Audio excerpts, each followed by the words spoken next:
Olá, sejam muito bem-vindos a mais uma das nossas análises. Hoje a gente vai falar sobre um tema muito, mas muito especial: missão no caminho, encontrando propósito na jornada do autismo. Sabe, nós temos um material incrível em mãos hoje, voltado justamente para as famílias e para quem cuida de crianças no espectro autista. Porque vamos ser sinceros, a rotina é pesada, não é mesmo? São terapias, médicos, escola, é aquela exaustão mental e física que só quem vive a jornada de perto entende de verdade. Mas e se houvesse um jeito de achar um propósito espiritual que traz um alívio enorme bem no meio dessa tempestade? É exatamente por aí que a gente vai caminhar hoje.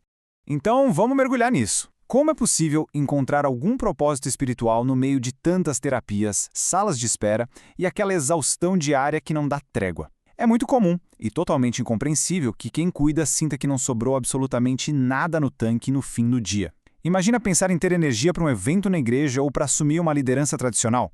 Quase impossível, a gente sabe bem. A agenda já vive estourando de compromissos. E a melhor parte do que vamos ver aqui é justamente esta. Não estamos falando de colocar mais uma tarefa nessa lista infinita de coisas para fazer. De jeito nenhum. Para virar essa chave na nossa cabeça, dá uma olhada nessa promessa gigante que está lá no livro de Isaías, no capítulo 40. O texto diz que Deus faz forte ao cansado e multiplica as forças ao que não tem nenhum vigor. Gente, isso é um fôlego puro. Sabe naqueles dias em que o limite da paciência e do físico de quem cuida já ficou lá atrás e parece que não dá mais para dar nenhum passo? Esse suporte espiritual não vem para cobrar um super desempenho, ele vem para renovar. É uma promessa literalmente desenhada para multiplicar as forças exatamente quando a bateria zera de vez. Mas olha que dado curioso. Para colocar as coisas em perspectiva, o Instituto Barna Group fez uma pesquisa mostrando que 64% dos cristãos afirmam que nunca levaram ninguém à fé ou compartilharam algo sobre espiritualidade. É mais da metade. E por que será que esse número é tão alto? O grande X da questão é que muita gente enxerga essa coisa de viver a missão ou de compartilhar a própria fé como um evento isolado. É visto como um compromisso marcado no fim de semana e não como algo natural que simplesmente flui como um estilo de vida no dia a dia. Vamos colocar essas duas ideias lado a lado. De um lado, a gente tem a visão de que a missão é um evento, um negócio agendado, pesado, que acaba gerando um baita peso na consciência de quem não tem tempo para nada, que, convenhamos, é a realidade de quase toda a família típica. Agora, do outro lado, as nossas fontes trazem uma perspectiva maravilhosa e libertadora. A missão no caminho. Isso muda tudo. É a ideia brilhante de que o propósito espiritual foi desenhado para acontecer enquanto a gente vive a nossa rotina. Não exige que ninguém pare a sua vida para cumprir uma tarefa, mas sim que viva intencionalmente durante as atividades de sempre. E tem um detalhe sensacional no texto original que apoia isso de um jeito lindo. Sabe aquele trecho super famoso da Grande Comissão na Bíblia, no livro de Mateus, capítulo 28? Se a gente olhar a raiz no grego antigo, a gramática usa um gerúndio. Não é um vai impositivo como se fosse uma viagem para um lugar muito distante. É indo ou enquanto vocês vão. Para as famílias que vivem a rotina do autismo, isso é uma virada de chave gigantesca. Significa que o campo de atuação, de verdade, é a sala de espera da fonoaudióloga, é o corredor da escola inclusiva ou é a pracinha do bairro. O propósito se desenrola naturalmente no caminho que as pessoas já são obrigadas a fazer todos os dias. Agora, o que é realmente interessante sobre este slide é o sentido original da palavra igreja. No grego antigo, a palavra é eclesia. E olha que revelador.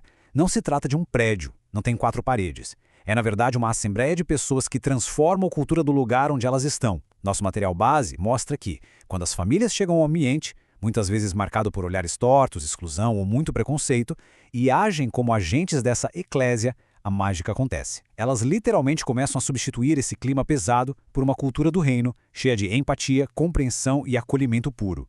Olha só que imagem forte. Essa luz passando pelos pedaços de um vitral é uma metáfora perfeita para o que estamos conversando aqui. A rotina de cuidados com o autismo muitas vezes é tão caótica que, não vamos mentir, a sensação às vezes é a de estar quebrado por dentro, em 1000 pedacinhos. Mas é aí que está o detalhe mais incrível. É exatamente por essas rachaduras, por essas frestas de extrema vulnerabilidade, de cansaço, que a luz divina passa.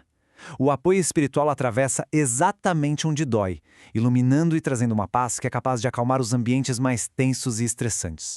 E se em algum momento passar pela cabeça de alguém, mas eu não tenho jeito para falar dessas coisas, não sou um líder religioso, o texto de Mateus tranquiliza a gente na hora com esta frase: toda a autoridade me foi dada no céu e na terra. Pessoal, isso quer dizer que quem está lá na linha de frente do cuidado não precisa ser nenhum orador brilhante. Essa autoridade máxima já apoia os cuidadores exaustos a cada instante. Seja na hora de defender bravamente os direitos da criança, seja dialogando com uma equipe médica, a autoridade divina já foi entregue. Basta assumir essa força no dia a dia. Então, o ponto crucial é entender que não se precisa de roteiro nem de discurso ensaiado para espalhar essa mensagem. Sabe qual é o maior e mais transformador testemunho que se pode dar numa roda de pais e autistas ou na recepção de uma clínica? É a vida real. É simplesmente compartilhar a própria vivência. É contar para aquele outro cuidador que está prestes a desmoronar como é que se encontra paciência onde parece não ter nenhuma. É falar sobre receber força lá do alto naqueles dias em que tudo na rotina deu completamente errado. Essa é a forma mais autêntica e bonita de fortalecer quem está caminhando do nosso lado. E tudo isso só é possível por causa de uma presença muito real e constante. Nossas fontes frisam maravilhosamente bem isso. A garantia dessa presença divina não é só uma emoção gostosa que a gente sente num dia bom e some no outro. Ela é uma realidade fortíssima que é ativada quando as famílias dão aquele passo à frente na missão do dia a dia. Quando não se vê mais a rotina só como um fardo interminável, mas como um terreno fértil para fazer a diferença, esse conforto se torna tangível, transforma o cansaço pesado numa jornada com um propósito gigantesco. Isso nos leva a um dos confortos mais lindos que existem, expresso no encerramento de Mateus 28.